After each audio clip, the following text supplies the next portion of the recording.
ಸ್ನೇಹಿತರೆ ನಮಸ್ಕಾರ. ವೀರಗತ 4.0ಗೆ ಯಾವ ರೀತಿಯಾಗಿ ಚಟುವಟಿಕೆಗಳನ್ನ ಅಪ್ಲೋಡ್ ಮಾಡಬೇಕು ಅನ್ನೋ ಮಾಹಿತಿ ನಿಮ್ಮ ಜೊತೆ ಹಂಚ್ಕೊಳ್ತಾ ಇದ್ದೀನಿ. ನೀವು ಎನಿ ಬ್ರೌಸರ್ಗೆ ಹೋಗಿ ವೀರಗತ 4.0 ಎಂಬುದನ್ನು ಟೈಪ್ ಮಾಡಿಬಿಟ್ರೆ ನಿಮಗೆ ಈ ಪೇಜ್ ಓಪನ್ ಆಗುತ್ತೆ.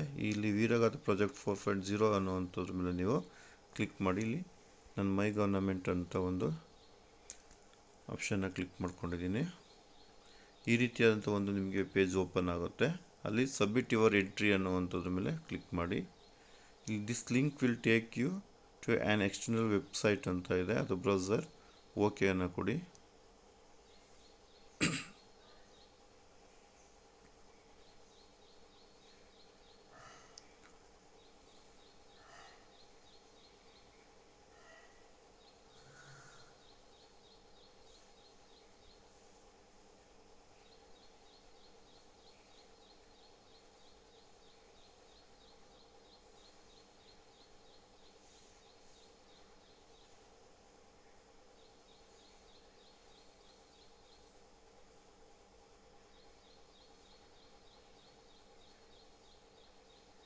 ನೀವು ಈಗಾಗಲೇ ರಿಜಿಸ್ಟರ್ ಆಗಿದ್ದರೆ ನಿಮಗೆ ಈ ರೀತಿಯಾದಂಥ ಒಂದು ನಿಮಗೆ ಪೇಜು ಓಪನ್ ಆಗುತ್ತೆ. ರಿಜಿಸ್ಟರ್ ಆಗಿಲ್ಲ ಅಂತ ಹೇಳಿದ್ರೆ ನಿಮಗೆ ಹಿಂದೆ ರಿಜಿಸ್ಟರ್ ಆಗೋದು ಹೇಗೆ ಅನ್ನೋವಂಥದ್ದು ಒಂದು ವಿಡಿಯೋನು ಕಳಿಸ್ಕೊಟ್ಟಿದ್ವಿ. ಅಲ್ಲಿ ನಿಮಗೆ ರಿಜಿಸ್ಟ್ರನ್ನ ಲಾಗಿನ್ ವಿತ್ OTPಲಿ ರಿಜಿಸ್ಟ್ರನ್ನ ನೀವು ಆಗ್ಬೋದು. ಪರ್ಸ್ನಲ್ ಮಾಹಿತಿ ಕೇಳುತ್ತೆ. ನಂತರ ನಿಮಗಿಲ್ಲಿ ಅಪ್ಲೋಡ್ ಮಾಡಬೇಕಾದ್ರೆ ಇಲ್ಲಿ ಪೇಜಲ್ಲಿ ಪರ್ಸ್ನಲ್ ಡೀಟೇಲ್ಸ್ ಅಂತ ಇದೆ, ಟೈಪ್ ಆಫ್ ಸ್ಕೂಲ್ ಬೋರ್ಡ್ ಅಂತ ಇದೆ. ಇಲ್ಲಿ CBSE ನಾನ್ CBSE ಅಂತ ಇದೆ. CBSE ಆದರೆ CBSE ಮಾಡ್ಕೊಳ್ಳಿ, ನಾನ್ CBSE ಆದರೆ ನಾನ್ CBSEನ ಕ್ಲಿಕ್ ಮಾಡ್ಕೊಳ್ಳಿ. CBSE ಆದರೆ ನಿಮಗೆ ಡೈಸ್ ನಂಬರ್ನ ಬರುತ್ತೆ. ನೇಮ್ ಆಫ್ ದಿ ಸ್ಕೂಲ್ ಅಂತ ಕೇಳ್ತಾ ಇದೆ. ನಾನೊಂದು ಸುಮ್ಮನೆ ಒಂದು ಸ್ಕೂಲನ್ನ ಟೈಪ್ ಮಾಡ್ತಾ ಇದ್ದೀನಿ.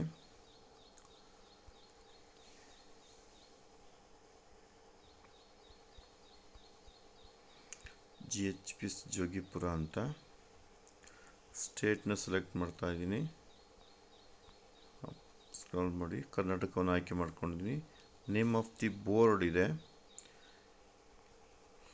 ಇದು ಅಷ್ಟೇ, ನಾನು ಕರ್ನಾಟಕನ ಸೆಲೆಕ್ಟ್ ಮಾಡ್ಕೋತಾ ಇದ್ದೀನಿ. ಪ್ರಿನ್ಸಿಪಲ್ ನೇಮ್ ಇದೆ. ಒಂದು ನೇಮನ್ನು ನಾನು ಪ್ರಿನ್ಸಿಪಲ್ ಅಂದರೆ HMನ ನೇಮ್ನ ಹಾಕ್ತಾ ಇದ್ದೀನಿ.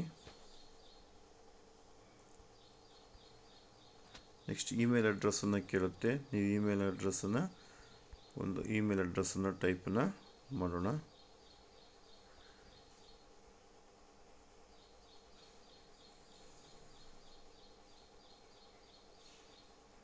ನೀವು ಯಾವ ಇಮೇಲ್ ಅಡ್ರೆಸ್ಸನ್ನು ಕೊಟ್ಟಿರ್ತೀರ ಆ ಇಮೇಲ್ ಅಡ್ರೆಸ್ಸನ್ನು ಕೊಡಿ. ನೆಕ್ಸ್ಟು ಇಲ್ಲಿ ಫುಲ್ ಅಡ್ರೆಸ್ ಆಫ್ ಸ್ಕೂಲ್ ಅಂತ ಇದೆ. ಇದು ಫುಲ್ ಅಡ್ರೆಸ್ಸನ್ನು ನೀವು ಟೈಪನ್ನು ಮಾಡಿದ್ರೆ ಆಯಿತು.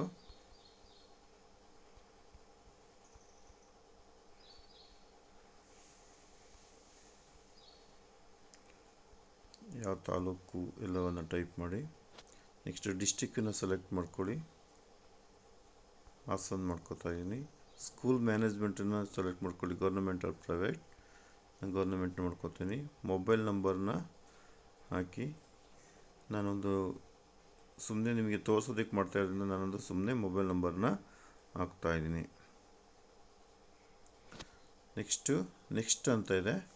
ಇಷ್ಟು ಫಿಲ್ ಮಾಡಿದ ಮೇಲೆ ನೆಕ್ಸ್ಟ್ ಅನ್ನೋ ಒಂದು ಪೇಜ್ ಇದ್ರ ಮೇಲೆ ಕ್ಲಿಕ್ ಮಾಡಿ. No changes modifications will be permitted after submission ಅಂತ ಇದೆ. ಹಾಗಾಗಿ ನೀವು ಏನು ಓಕೆ ಕೊಟ್ಟ ಮೇಲೆ ಮತ್ತೆ ಅದನ್ನು ಚೇಂಜ್ ಮಾಡೋದಕ್ಕೆ ಬರೋದಿಲ್ಲ. ಹಾಗಾಗಿ ನೀವು ಅದನ್ನು ಇನ್ನೊಂದ್ಸರಿ ಏನೋ ಚೇಂಜ್ ಮಾಡೋದಿದ್ರೆ ಕ್ಯಾನ್ಸಲ್ ಮಾಡ್ಕೊಂಡು ಚೇಂಜ್ ಮಾಡ್ಕೊಳ್ಳಿ. ಇಲ್ಲ ಏನು ಮಾಡಲ್ಲ ಅಂದರೆ ಓಕೆಯನ್ನು ಕೊಡಿ.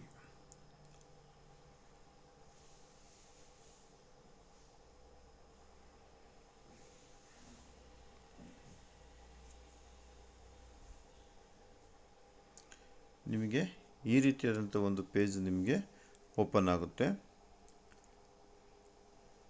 ಈ ರೀತಿ ಪೇಜ್ ಓಪನ್ ಆದಾಗ ಇಲ್ಲಿ ಕೆಳಗಡೆ ಕ್ಲಾಸ್ ಕ್ಯಾಟಗರಿ ಇದೆ. ಮ್ಯಾಕ್ಸಿಮಮ್ 4 ಎಂಟ್ರೀಸ್ ಅಲೌಡ್ ಅಂತ ಇದೆ.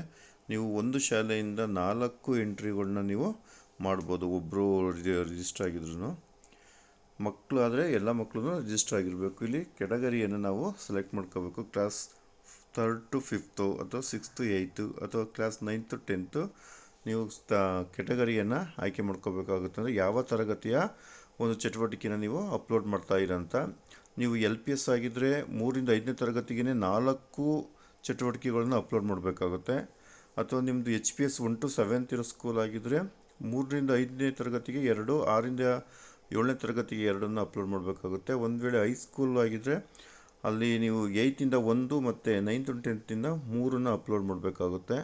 ಒಂದು ವೇಳೆ ನಿಮ್ಮದು 1 to 10th ಇದ್ದರೆ 3ರಿಂದ 5ಕ್ಕೆ 1, 6ರಿಂದ 7ಕ್ಕೆ 1, ಹಾಗೆಯೇ 9, 10ಕ್ಕೆ 2, ಒಟ್ಟು ಒಂದು ಶಾಲೆಯಿಂದ ಒಂದನ್ನು ಮಾತ್ರ ನೀವು ಅಪ್ಲೋಡ್ ಮಾಡಬೇಕಾಗಿರುತ್ತೆ. ಇಲ್ಲಿ ನಾನೀಗ 3rd to 5th ಆಯ್ಕೆ ಮಾಡ್ಕೊಂಡಿದ್ದೀನಿ.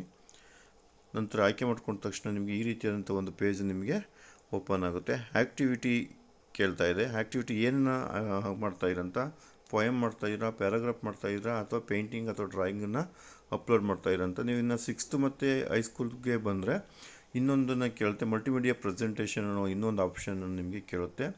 ಇಲ್ಲಿ ನೀವು ಪೊಯಮ್ನಾದ್ರೂ ಅಪ್ಲೋಡ್ ಮಾಡ್ಬೋದು, ಪ್ಯಾರಾಗ್ರಾಫ್ ಅಪ್ಲೋಡ್ ಮಾಡ್ಬೋದು, ಪೇಂಟಿಂಗ್ ಅಪ್ಲೋಡನ್ನು ಮಾಡ್ಬೋದು. ನಿಮಗಾಗಲೇ ಮಾಹಿತಿಯನ್ನು ಕೊಟ್ಟ ಹಾಗೆ ನೀವು ಏನೇ ಪ್ಯಾರಾಗ್ರಾಫ್ ಅಥವಾ ಪೊಯಮ್ ಅಥವಾ ಪೇಂಟಿಂಗನ್ನು ಅಪ್ಲೋಡ್ ಮಾಡಬೇಕಾದ್ರೆ ಶೌರ್ಯ ಪ್ರಶಸ್ತಿಯನ್ನು ಪಡೆದಂಥ ಯೋಧರ ಬಗ್ಗೆ ಅದು ಇರಬೇಕಾಗುತ್ತೆ.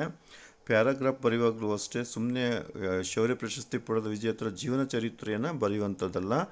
ಅವರು ಏನು ಸಾಧನೆಯನ್ನು ಮಾಡಿದ್ದಾರೆ, ಆ ಸಾಧನೆಯಿಂದ ಏನು ಮಕ್ಕಳ ಮೇಲೆ ಪ್ರಭಾವವನ್ನು ಬೀರಿದೆ, ಆ ಪ್ರಭಾವದ ಬಗ್ಗೆ ಅವರು ಏನು ಮಾಡಬೇಕಾಗುತ್ತೆ, ವೀರಗಾಥ ಬಗ್ಗೆ ಅವರು ಪ್ರೆಸೆಂಟೇಷನ್ನ ಮಾಡ್ಕೋಬೇಕಾಗುತ್ತೆ.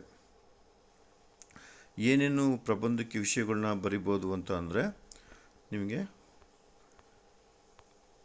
5 ವಿಷಯದಲ್ಲಿ ಪ್ರಬಂಧವನ್ನು ಬರೆಯೋದಕ್ಕೆ ಅವಕಾಶ ಇರುತ್ತೆ. ನೋಡಿ, ನಾನು ಇಲ್ಲಿ ತೋರಿಸ್ತೇನೆ. ಪ್ರೆಸೆಂಟೇಷನ್ ಯಾವುದಾದ್ರೂ ಒಂದು ಅಂದರೆ ಶೌರ್ಯ ಪ್ರಶಸ್ತಿ ವಿಜೇತರ ಹೆಸರು, ಇವರ ಜೀವನಗಾಥೆಯಿಂದ ನಾನು ಅರಿತುಕೊಂಡ ಮೌಲ್ಯಗಳು. ಅಂದರೆ ನಾನು ಯಾವುದಾದ್ರೂ ಒಬ್ಬ ಶೌರ್ಯ ಪ್ರಶಸ್ತಿ ಪಡೆದುಕೊಂಡ ಸೈನಿಕರ ಬಗ್ಗೆ ಓದಿದ್ದೀನಿ ಅಂದರೆ ಅವರಿಂದ ನಾನು ಏನೇನು ಮೌಲ್ಯಗಳನ್ನ ಪಡೆದುಕೊಂಡೆ ಅನ್ನುವಂಥದ್ದನ್ನ ನೀವು ಪ್ರಬಂಧವನ್ನು ಬರೀಬೇಕಾಗುತ್ತೆ.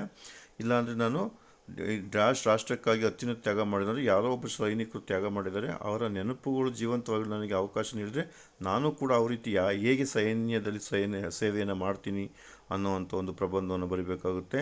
ಇಲ್ಲ, ರಾಣಿ ಲಕ್ಷ್ಮೀಬಾಯಿ ನನ್ನ ಕನಸಿನಲ್ಲಿ ಬಂದು ನನ್ನ ದೇಶಕ್ಕೆ ಈ ರೀತಿಯಾಗಿ ಸೇವೆ ಸಲ್ಲಿಸಿದರು ಅನ್ನುವಂಥದ್ದನ್ನ ಪ್ರಬಂಧವನ್ನು ಬರೀಬೇಕಾಗುತ್ತೆ. ಅಥವಾ 1857ರ ಪ್ರಥಮ ಸ್ವಾತಂತ್ರ್ಯ ಸಂಗ್ರಾಮ ಗುರುತಿಸಲ್ಪಟ್ಟಿರುವ ಏನೇನು ಕಾರ್ಯಕ್ರಮ ಇದೆ, ಆ ಸಂಗ್ರಾಮದಲ್ಲಿ ಭಾಗವಹಿಸಿದ ಡ್ಯಾಶರ ಜೀವನವು ನನಗೆ ಈ ರೀತಿ, ಅಂದರೆ ಒಬ್ಬರು ಭಾಗವಹಿಸಿರ್ತಕ್ಕಂಥ ಯಾರಾದರೂ ಒಬ್ಬರ ಬಗ್ಗೆ ಓದಿದರೆ ಅವರು ಯಾವ ರೀತಿಯಾಗಿ ನನಗೆ ಮೋಟಿವೇಟ್ ಮಾಡಿದ್ರು, ಅವ್ರ ವಿಷಯಗಳು ನಮ್ಗೆ ಯಾವ ರೀತಿ ಮೋಟಿವೇಟ್ ಆಯಿತು ಅನ್ನೋವಂಥದ್ದನ್ನ ಬರೀಬೇಕಾಗುತ್ತೆ. ಅಥವಾ ಸ್ವಾತಂತ್ರ್ಯ ಸಂಗ್ರಾಮದಲ್ಲಿ ಬುಡಕಟ್ಟು ಜನಾಂಗ ಜನಾಂಗಗಳ ಪಾತ್ರ, ಇವು ವಿಷಯಗಳ ಬಗ್ಗೆ ನೀವು ಪ್ರಬಂಧವನ್ನು ಬರೀಬೇಕಾಗುತ್ತೆ.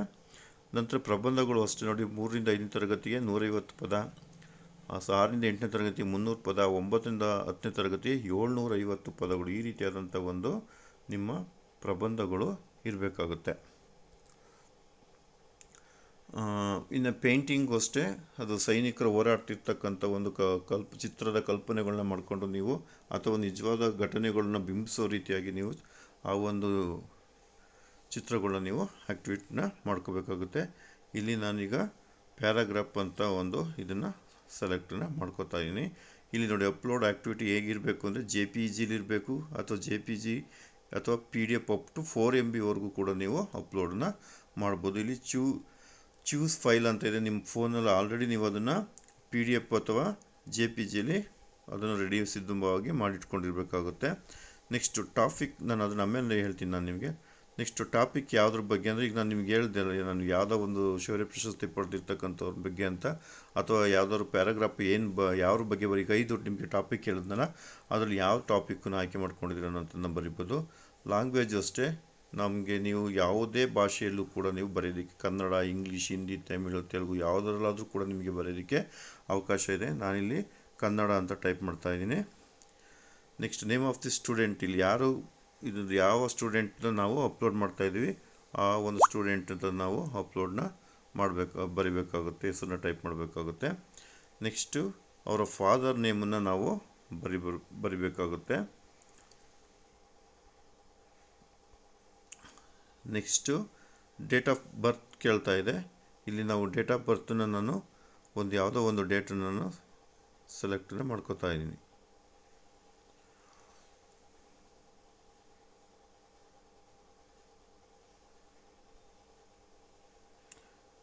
Okay.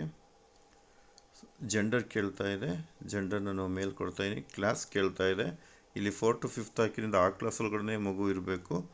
Next total number of student participation from class 3rd to 5th ಅಂತ ಇದೆ. ಅಂದರೆ ನಿಮ್ಮ ತರಗತಿಯಲ್ಲಿ ಇರ್ತಕ್ಕಂಥ ಒಟ್ಟು ಮಕ್ಕಳ ಸಂಖ್ಯೆಯನ್ನು ಹಾಕಿ ಒಟ್ಟು ಮಕ್ಕಳು ಭಾಗವಹಿಸಿದ್ರು ಅದರಲ್ಲಿ ಇವನು ಫಸ್ಟ್ ಅತ್ಯುತ್ತಮವಾದಂಥ ಒಂದು ಪ್ರಬಂಧ ಆಗಿರುತ್ತೆ ಅಂತಿದ್ರೆ ಅರ್ಥ.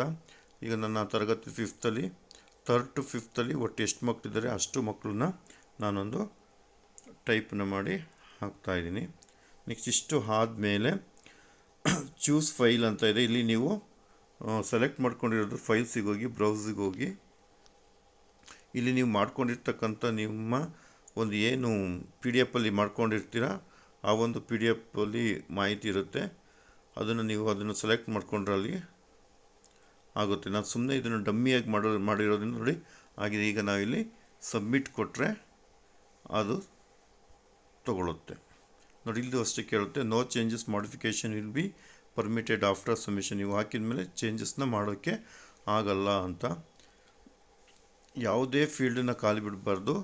ಯಾವುದಾದ್ರು ಟಾಪಿಕ್ ಕೇಳ್ತಾ ಇದೆ, ಟಾಪಿಕ್ ಖಾಲಿ ಬಿಟ್ಟಿದ್ದೀರಾ ಅಂತ. ನಾನಿಲ್ಲಿ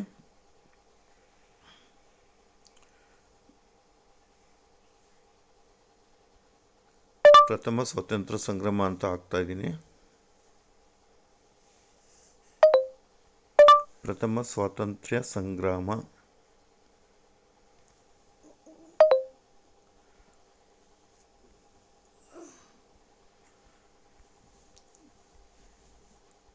ಈ ರೀತಿಯಾಗಿ ಟೈಪ್ ಮಾಡ್ತಾಯಿದ್ದೀನಿ. ನಾನು ಇದನ್ನು ಡಮ್ಮಿಯಾಗಿ ಹಾಕಿರಿಂದ ಸಂಪೂರ್ಣ ಟೈಪ್ ಮಾಡ್ತಾಯಿಲ್ಲ.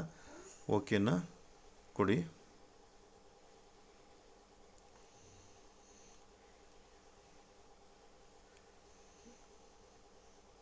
ಈ ರೀತಿಯಾಗಿ ನಿಮಗೆ ಪೇಜು ಓಪನ್ ಆಗುತ್ತೆ ನೋಡಿ. ಇಲ್ಲಿ ಸಂಪೂರ್ಣವಾದಂಥ ಮಾಹಿತಿಯನ್ನು ನಿಮಗೆ ಹಾಕಿರುತ್ತೆ. ಕ್ಲಾಸ್ ಕ್ಯಾಟಗರಿ, ಸಂಪೂರ್ಣವಾಗಿ ಸ್ಟೂಡೆಂಟ್ ನೇಮು ಎಲ್ಲರ ಅಂತ ಓಪನ್ ಆಗುತ್ತೆ. ಇಲ್ಲಿ ನೀವೀಗ ಮತ್ತೆ ಒಂದು ಸರಿ ಸಬ್ಮಿಟ್ನ ಕೊಡಿ.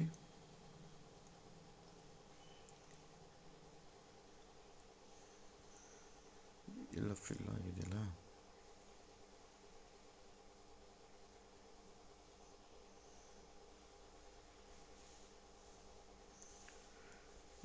Okay, activity file is paragraph. Okay,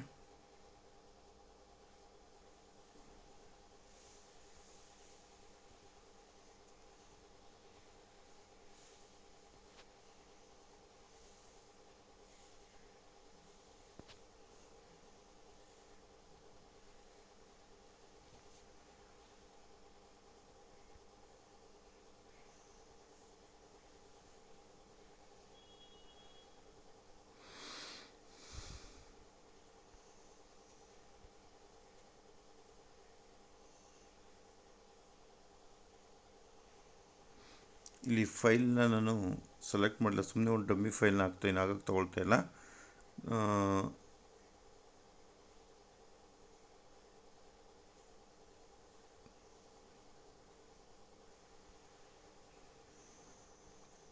ಹಾಗಾಗಿ ನೀವು ಈ ರೀತಿಯಾದಂಥ ಒಂದು ಅಪ್ಲೋಡನ್ನು ಮಾಡಬೇಕಾಗುತ್ತೆ. ನಂತರ ಇದು ಅಪ್ಲೋಡ್ ಆದಮೇಲೆ ನೋಡಿ, ಇಲ್ಲಿ ಅಪ್ಲೋಡ್ ಆಗಿದೆ, 2 ಸಲ ಅಪ್ಲೋಡ್ ಆಗಿಬಿಟ್ಟಿದೆ. ಅದು ಆಲ್ರೆಡಿ ತೊಗೊಂಡಿದೆ. ಅದನ್ನು ಇಷ್ಟು ಆದಮೇಲೆ ನೀವು ಮತ್ತೆ ಇನ್ನೊಂದು ಅಪ್ಲೋಡ್ ಮಾಡಬೇಕು ಅಂದರೆ ಮತ್ತೆ ಸೇಮ್ ಇದೇ ರೀತಿಯಾದಂಥ 4 ಚಟುವಟಿಕೆಗಳನ್ನ ನೀವು ಅಪ್ಲೋಡನ್ನು ಮಾಡ್ಕೋಬೋದು. ಈಗ ನಾನು ಆಗಿಲ್ಲ ಅಂತ ಅಂದ್ಕೊಂಡು 2 ಸರಿ ಕೊಟ್ಟೆ, ಅದು ಆಲ್ರೆಡಿ ಆಗಿದೆ. ಈ ರೀತಿಯಾಗಿ ನಾವು ಒಂದು ಶಾಲೆಯಿಂದ 4 ಚಟುವಟಿಕೆಗಳನ್ನು ಅಪ್ಲೋಡ್ ಮಾಡಬೇಕಾಗುತ್ತೆ. ಧನ್ಯವಾದಗಳು.